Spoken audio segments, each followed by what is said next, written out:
Hey guys, what's up? Fuller here. Happy Halloween. It is the third part of our three-part video series on our interactive Theremin. In video 1 we talked about how I built the Theremin. In video 2 I showed you how I put together the underscore, and in this video I'm going to show you the game blueprint logic that allows us to take the information of where the player is and feed it to the Metasound to create a dynamic Theremin note range. There's going to be a couple of different things we're going to cover in this video, but I think it's going to be fun as we wrap up this series. If you have any questions or comments, please leave them in the comment section, and let's jump in. So the premise of this project is that we have a player, and when we jump on these strips, it triggers the Theremin. Down here is the low note. All the way up here is the high note. When you jump to this panel, it goes up a fourth, and then up an octave. Low notes. And when you go off of the panels, the Theremin stops. And when we grab this pumpkin, it triggers that ending. So let's look at how we did this. Now we have this whole environment here, and let me turn the global light up just for a second. It's basically just, a bunch of stuff for looks. And then we have these three main panels. This square and this pumpkin are the most important pieces. Okay, so why are those the most important pieces? Because these three panels are what's going to determine where our player is and what notes are triggered. This square here is going to be our reference point. So we're going to be getting the player distance from this point. And that's how we're going to use to calculate the notes. And then when we pick up this pumpkin, it triggers the score. So let's look at this. Let's go to the third person map. So up here I just have some aesthetics. This is not important. This is just these fireballs that are rotating in the sky. So we're going to skip over that. We don't really need to talk about that. So the first thing we need to do is get our distance of our player character. And the way we do this, we created this cube called cube intensity. And on the event tick of the game, now I don't think there's another way to do this because we need the location of the player constantly. So I think event tick is the only way to do this. I typically don't use event tick because it's expensive, but in this case, I think it's the only way. If you know of a better way to do it, please leave it in the comment. I would love to know. But for now, we're going to use event tick. And so every frame of the game, it's going to calculate the distance of our, get distance of our player pawn to the cube. And it's going to set this variable called note distance. Okay, so that's an important step. And so what I want to do is I just want to add a print string here so you can see how this is working. So we're going to print string this distance. So now what we're going to do is when you see your player over here, that's how far I am from this cube. So as I go closer, it gets to about 340, 330, and when I get up to here, it gets to about 1440. Yeah, 1440. It's pretty consistent across the board. 325 to about 340. So that's our range. So now what we're going to do is we're going to tell Unreal we want to clamp this range, okay? Let's get rid of that print string. We want to clamp this range. So from the scale of 350 to 12, let's make this 1300. That's about where it was. Or actually it was about 1400. So from 350 to 1400, we're going to convert that to a 0 to 1 scale. And the reason we're going to do this is so we can use a 1 second timeline, and I'll show you that in a second. Now let's put a print string here. Could have just left that, but. And what we want to do is we want to take this value. So now we're going to see that distance value clamp 0 to 1. So right here is about the middle, perfect middle right here. 50.5. Then that's 0. Then you see all the way up here is 1. Can't go any higher. So now we got a nice usable range of 0 to 1. Now what we're going to do is we're going to use that distance to set this timeline. Now a timeline is basically a linear event that you can set how long you want it to be, and you can set distances on it. So for example, this one is set to 1 second. Why is it 1 second? Because I wanted a range of 0 to 1. So 0 here, 1 here. So no matter where my player is, if my player is at 0, it's going to trigger this. If my player is at 1, it's going to play this. If my player is in the middle, it's going to play this. So as my player moves, we are setting this new timeline. We're setting it to where the player is based on 0 to 1. So if my player is at 0.75, it's going to start here. Now, why is that important? Well, because we're going to put keyframes on this timeline. And so the way you do that, you just right-click, add keyframe. So here, at 0, we're going to output the value of 60. And then at 1, we're going to output the value of 72. So from 0 to 1 is now going to output the values of 60 to 72. Why did we choose that? Well, because 60 is middle C. So when our player is at 0, which is the lowest, it'll trigger that. So when I'm here,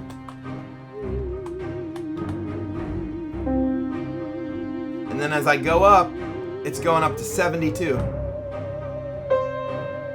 which is an octave higher. So that's how we tell it, take the player's distance and translate it into a MIDI note. That's what this is. 60 is middle C, and then 72 is an octave above that. Then what I'm doing is I'm storing that information as this variable note playing. Now let's print a string here. Let's go print string. We're going to insert print string.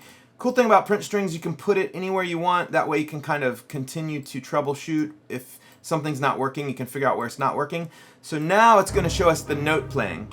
So in the middle, we got 65-ish, all the way down 60. And now it's going up all the way to 72. So now we have our note playing, and that is being sent to the game. Now, over here I have one more clamp. I'm taking that 60 to 72 and I'm clamping that from 0 to 0.1. The reason I'm doing this is because I want to mess with the glow level. If you look when I jump on it, it starts glowing. That is a 0.1 emissive rate, and that is a 0 emissive rate.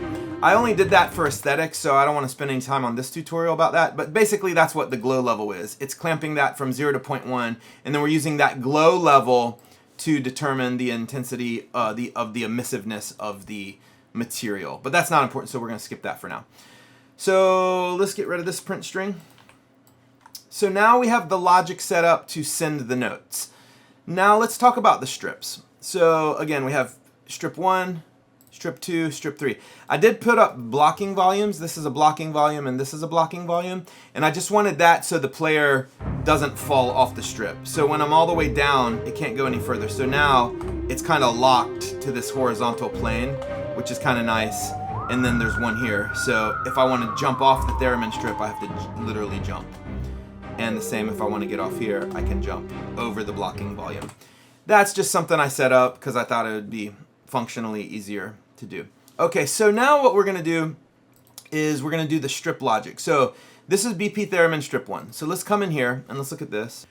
So on actor begin overlap, BP Theremin strip 1, which is this, and then on end overlap. So basically, begin overlap is when my character is on it. So that's begin overlap, that's end overlap.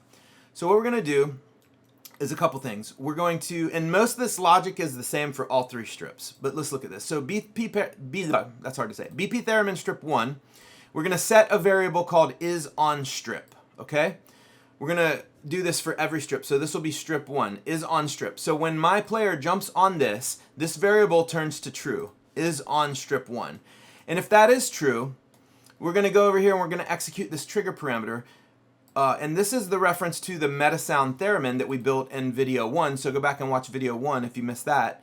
And so what that's doing is your Metasound's playing because it's auto-activate in the game. And then it's going to trigger this attack, right? So we got trigger attack in this Theremin. So we're going to click that, and that starts the note.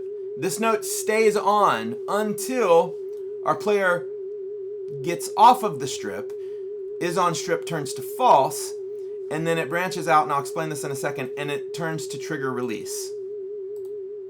and then the note stops. So that's how the basic logic of this works. Now, what's up with these three branches? Okay, so there's three strips. Follow me here. This might get a little complicated, but we have three strips, strip 1, 2, and 3. You can only be on one strip at a time. You physically can only be at one place at a time. So you're either on strip 1, strip 2, or strip 3. However, you can be off any of the strips at the same time. You could be off strip 1, but on strip 2. You could be on strip 3, but off strip 1 and 2. So you need to basically set variables for those three. Are you off of 1, 2, and 3? Because if you go from 1 to 2, you don't want to turn the theremin off. You want the theremin to stay on.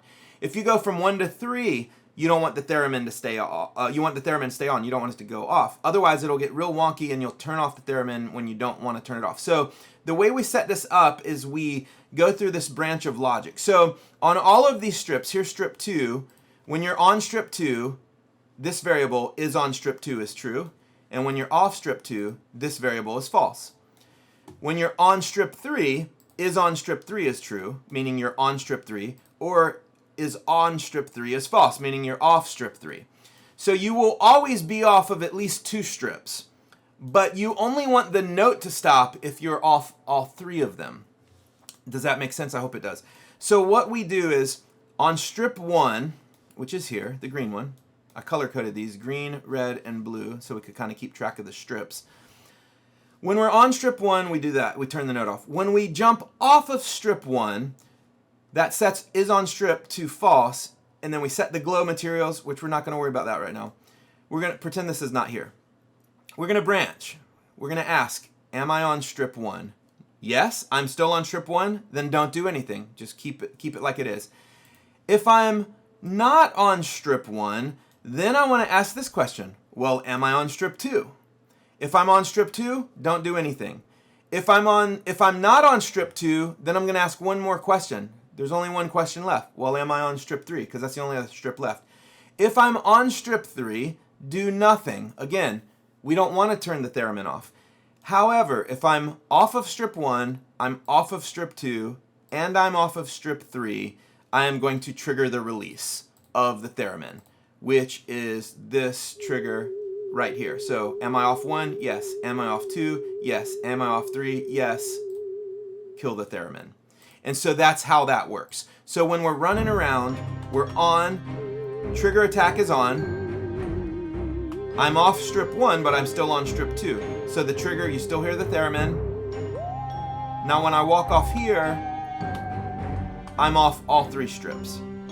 And then the theremin stops. Go back on, same thing. Off.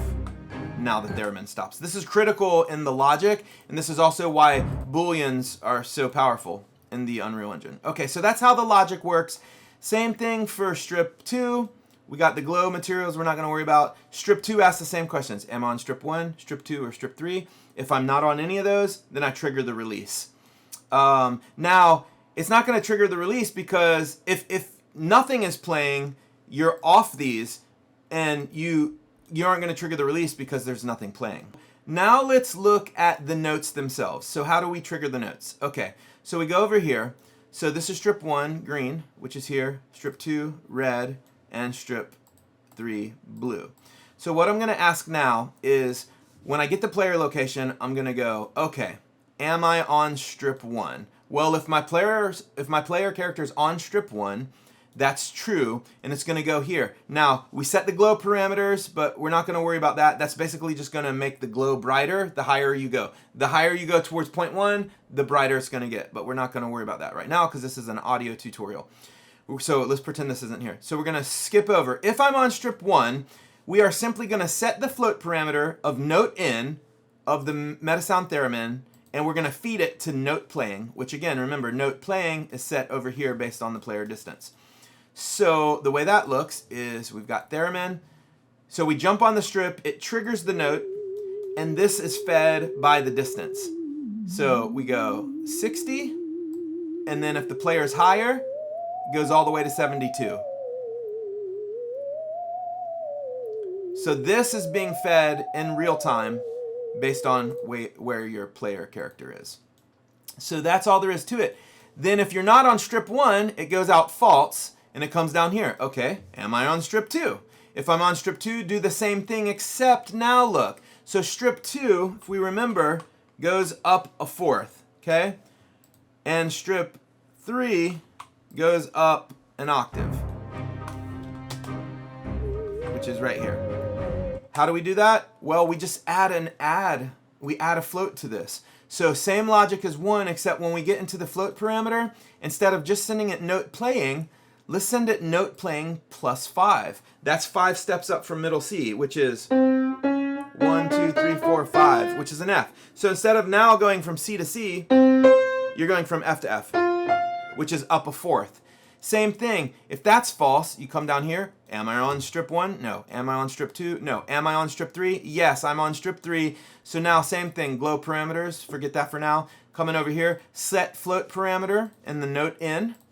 But now we're going to add 17. Why are we adding 17? Because we wanted an octave higher than the fourth. So if I wanted an octave higher than the first note, I would just make that 12. And then that would give it a octave higher than the first note. But since I'm adding another fourth to it, we're going to add 17. So you could change this to 24. Let's put, actually, you know what? Let's go crazy. Let's make it 29. 2 octaves. So now, listen to this. That's 2 octaves higher, which is super cool. But we're going to leave that at 17.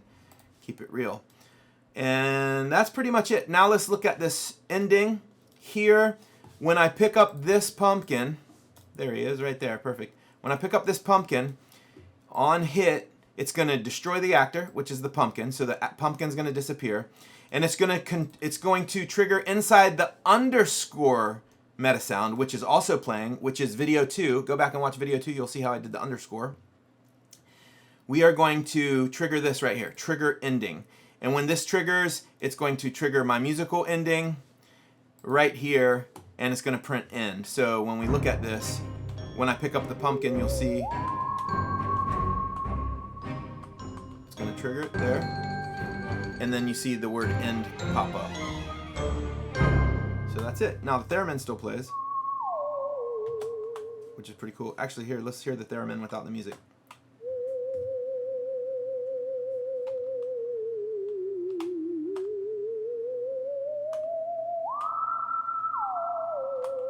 The reason I set these 3 strips up is because, you know, a real life Theremin does a lot of kind of octave jumping, and by setting up the strips, that you don't have to run all the way across to go up an octave. You can just go up 1 step. Your character takes 1 step and it jumps up a fourth, jumps up an octave. So it kind of adds to the realism of the Theremin. You could add more strips. You could quantize the notes to some sort of minor scale. There's a lot of cool things you could do. But that is pretty much the overview. Let me just double check here, make sure I didn't forget anything. Yeah, I think that's it. So again, go check out video 1 and 2. And then this is the final video if you want to build the whole thing. So that wraps up our Halloween edition of Metasounds with our interactive Theremin. And I hope these videos were helpful. I hope you enjoyed it. I hope you have a great Halloween. Thanks for checking out the channel. Please take a moment to like and subscribe to the channel. It really helps me out. It only takes you about 10 seconds, if that, and it really helps out the channel. So anyways, hope these videos were helpful, and we'll see you in the next video.